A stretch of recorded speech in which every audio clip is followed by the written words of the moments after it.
दोस्तों अमेज़न की latest Republic day cell चल रही है इस वक्त में, लेकिन इनका लेटेस्ट फ्रॉड सामने आया है, जिसको फ्रॉड कहोगे या फिर फॉल्ट कहोगे। दरअसल क्या हुआ, अशोक मोर नाम के एक एक्स यूज़र ने OnePlus 13 खरीदा, जो कि अभी लेटेस्ट ही लॉन्च किया है, जहां पर उसको एक्सचेंज ऑफर में खरीदा था उसने, जिसके लिए उसने OnePlus 10 Pro दिया था, जिसकी कीमत उसको 21,000 रुपये मिल रही थी। हालांकि वो OnePlus की ऑफिशियल वेबसाइट से भी खरीद सकता था, उसको वहां पर अच्छा एक्सचेंज ऑफर मिल रहा था, लेकिन उसको क्या था, अमेज़न के ऊपर सेम डे डिलीवरी मिल रही थी। तो उसने कहा चलो रिस्क नहीं लेते हैं, सेम डे डिलीवरी का ऑप्शन है तो परचेज कर लेते हैं यहाँ पे एक्सचेंज ऑफर के अंदर, जहां पर उसको 46,000 रुपए का डिस्काउंट लगा के वो फोन पड़ रहा था EMI के ऊपर। जहां पर ऑर्डर करने के बाद में उसको आउट ऑफ डिलीवरी का मैसेज भी आ गया कि आपका प्रोडक्ट आउट ऑफ डिलीवरी है, लेकिन वहां पर कुछ ही टाइम बाद एक मैसेज आ जाता है कि भैया डिलीवरी गाय ने आपसे कॉन्टैक्ट करने की कोशिश करी थी, लेकिन कॉन्टैक्ट हो नहीं पाया, जिसकी वजह से हम नेक्स्ट डिलीवरी अटेम्प्ट कल करेंगे। और वो कल का फिर से इंतजार करते हैं कि चलो यार कल डिलीवरी हो जाएगी, एक रात की बात है। लेकिन अगले दिन उनको यही सेम मैसेज आ जाता है कि डिलीवरी गाय ने आपसे कांटेक्ट करने की कोशिश करी थी,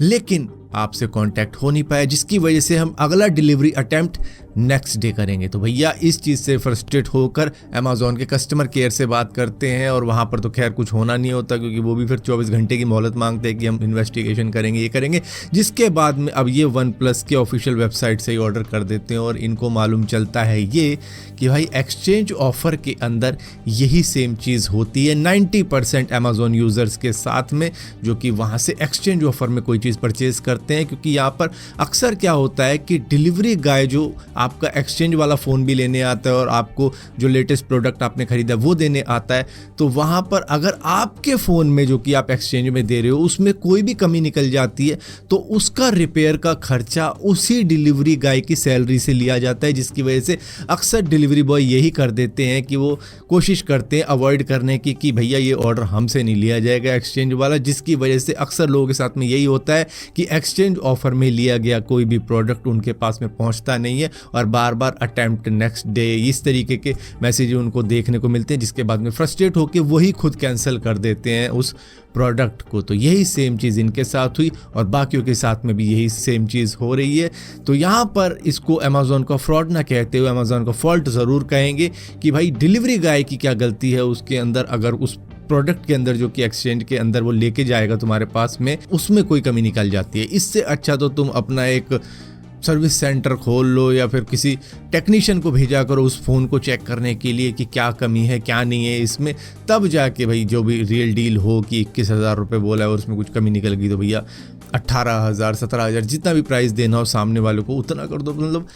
डिलीवरी बॉय को बोलोगे तो वो तो इतने प्रॉपरली ट्रेंड होते ही नहीं कि वो एक्सचेंज वाला मोबाइल लें और उसके बाद में भाई कमी निकल जाए, तुम उनकी सैलरी से काटो वो पैसा रिपेयर का जो भी लगे। दोस्तों यूएस के अंदर से टिकटॉक अब पूरी तरीके से बैन होने जा रहा है। दरअसल इस संडे ByteDance ही इसको पूरी तरीके से बंद कर देगा यूएस के अंदर। दरअसल उनका इरादा है ही नहीं किसी भी यूएस की कंपनी या यूएस के सिटीजन को अपना टिकटॉक बेचने का। हालांकि वो यूएस के अंदर ही बिकता, बाकी कंट्री के अंदर तो उनका चल ही रहा था टिकटॉक, लेकिन उन्होंने ये डिसाइड किया कि भाई यूएस को एक अठन्नी भी क्यों कमाने दे अपनी एप्लीकेशन से, तो वो पूरी तरीके से इसको बंद ही कर रहे हैं कि जाओ हमें भी नहीं करना यहाँ पर काम। अगर तुम कह रहे हो ना कि या तो बेच दो या फिर बंद ही कर दो, तो बंद करना सही है बजाय बेचने से। तो ये फैसला ले लिया ByteDance ने कि नहीं बेच रहा हो। हालांकि यहाँ पर बहुत से जने कोशिश कर रहे हैं ByteDance को मनाने की, जिसमें से एलॉन मस्क एक है, मार्क ज़करबर्ग एक है, मिस्टर बीस्ट तक यहाँ पर खरीदने की कोशिश कर रहा है टिकटॉक को, जो कि खुद एक यूट्यूबर है। तो उसने भी कोशिश करी है कि किसी तरीके से पैसों का जुगाड़ तो खैर इधर उधर से हो जाएगा, लेकिन अगर टिकटॉक बेचना चाहे खुद को तो मैं खरीदने को तैयार हूं। तो ऐसी बात भी हो रही है। दोस्तों 2022 के वक्त में जब 5G का स्पेक्ट्रम हो रहा था तो जियो ने परचेज किया था, VI ने परचेज किया था, एयरटेल ने परचेज किया था, शायद BSNL ने भी किया हो, लेकिन उसके अंदर अडानी ग्रुप ने भी परचेज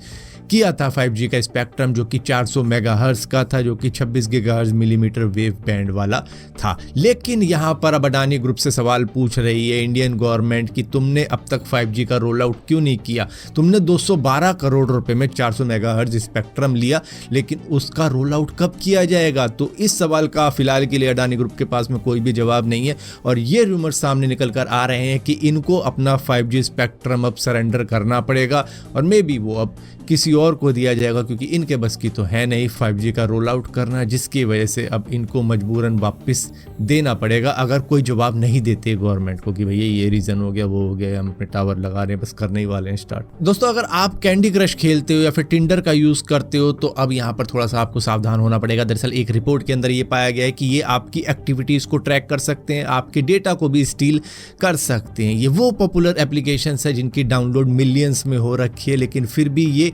डेटा के एक्सेस को कंट्रोल नहीं कर पा रहे हैं। मतलब जो डेवलपर होते हैं उसका कंट्रोल ही नहीं है आपके लोकेशन के डेटा के ऊपर कि कौन कैसे कब इसका यूज़ करेगा। और ये बात शायद उनको भी शायद बड़े अच्छे तरीके से मालूम है कि इस तरीके का इशू है, लेकिन उन्होंने अभी तक इसको फिक्स किया नहीं है। तो इसको आप ही फिक्स कर सकते हो कि अपनी लोकेशन का डेटा डिसेबल कर दो ताकि वो यूज़ ना कर पाए। और यहाँ पर सिर्फ टिंडर कैंडी क्रश नहीं है बल्कि टेम्पल रन, सबवे सर्फर भी इनमें से एक है जो कि आपकी एक्टिविटीज़ को ट्रैक कर सकते हैं, चाहे वो एडवर्टाइज़र के थ्रू हो। क्योंकि देखो फ्री की एप्लीकेशन के अंदर क्या होता है कि हमें एड्स देखने को मिलती है, तो उसके लिए कुछ एक्सेस पानी पड़ती है, जिसकी वजह से यहाँ पर वो उसका यूज़ भी कर सकते हैं, जो कि मिसयूज़ भी हो सकता है। तो यहाँ पर थोड़ा सा सावधान होने की बात है कि चलो फिलहाल के लिए तो आपकी लोकेशन को ट्रैक किया जा सकता है, क्या पता आपके और भी डेटा को स्टील किया जा सके। दोस्तों डॉक्टर अब एक अलग तरीके का ट्रीटमेंट भी कर रहे हैं उन लोगों के ऊपर जिनको अर्थराइटिस की शिकायत है, स्पोर्ट्स इंजरी हो रखी है, ऑटो इम्यून डिजीज है।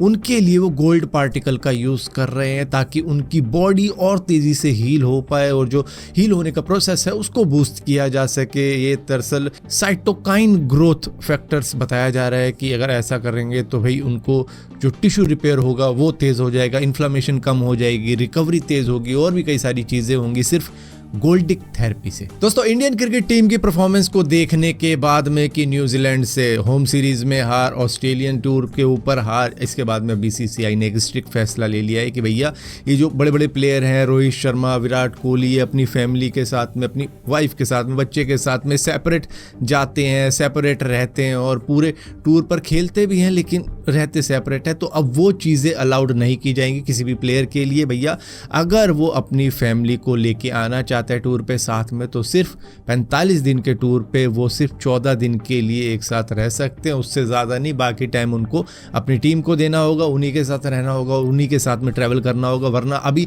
इस ट्रिप के ऊपर क्या हो रहा था कि भैया कोई अलग आ रहा है, कोई अलग आ रहा है, विराट कोहली अलग एक रिपोर्टर के साथ में लड़ रहे हैं कि मैं फैमिली के साथ में ट्रैवल कर रहा हूँ, मेरी रिपोर्टिंग अभी मत करो, मेरी रिकॉर्डिंग अभी मत करो। तो इस तरीके की चीज़ें हो रही थी। तो अब कहा गया है कि भैया टीम बस के साथ में ही ट्रैवल करना है अब इन टीम प्लेयर्स को, वरना रहने दो, तुम घर ही बैठो अगर तुम्हें अपनी वाइफ और बच्चों के साथ में खेलना है टूर पे भी।